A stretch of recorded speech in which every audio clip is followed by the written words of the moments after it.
Hey everybody, welcome back to the channel. Just touching base with you again here. I got another topic for you, which is overdrive, distortion. So I do a lot of live sound stuff as a hobby kind of thing, and I always come across different types of players, different sounds, and most of the pros have their sound, their tone together, and they know what they want, and they're very specific. But a lot of times I deal with younger folks. Like, for example, I just did a gig where it was like School of Rock kind of kids. And they were great. I mean, learning pretty young, a lot of the songs were ambitious and whatnot, but it's always interesting to see pedal board choices and amp choices from the younger kids. So I had this kid, he comes in, he's got a small 212 orange cabinet, and he's got the tiny, tiny little hybrid head on top of the cab. It's a solid state hybrid kind of amp, little, I think 12AX7 in the preamp. Anyway, he turns it on and it's super thin and high gain and it was really not sounding good. And he asked me, hey, how does it sound? So now I'm like, wow, I'm going to give this kid a complex when I tell him that this does not sound good. So I give him some tips, and we get it to sound a little bit better. But I just kind of slid it into his ear. I noticed he was using a couple different pedals, one of them being a metal zone. And he had a lot of high end, and he was really messing with those sweepable mids, and it was not good, not by any stretch. Maybe for the bedroom, it was fine for what he was doing. But in a bigger room, even when you mic things, it just was super, super thin. So I said, hey, kid, man, listen, you got to get yourself a bigger amp.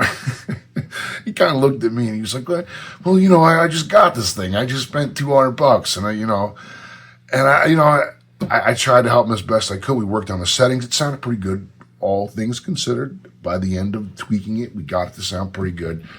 But I just dropped in his ear like, hey, you got a really sweet cabinet. You should get a nice amp to go with that. And what I mean by a nice amp is you do not need to buy overdrive pedals to get killer distortion or overdrive. You just don't when you have the right amp. And that's the key.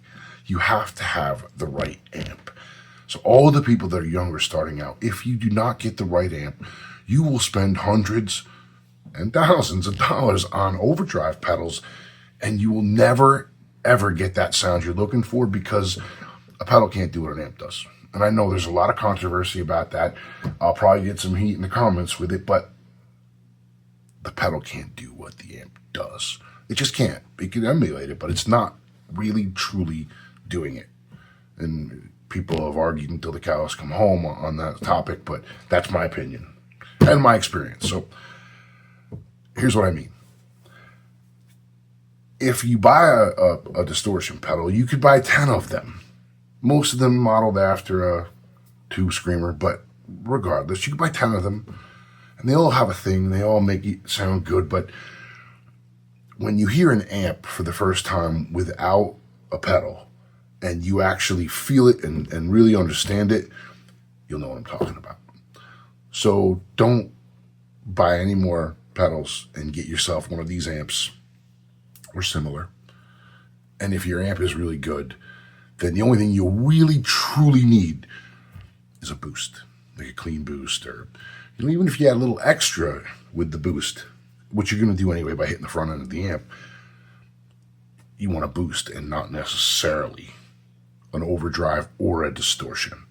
So go check out that amp. I'm not being paid to say it. I own one of these amps, and for me, it was life-changing. When I heard it, I said, man, you know what? That is how it's supposed to sound. And I get a great sound every time I play, whether it be in whatever room or recording. It's pretty awesome. Have a good one.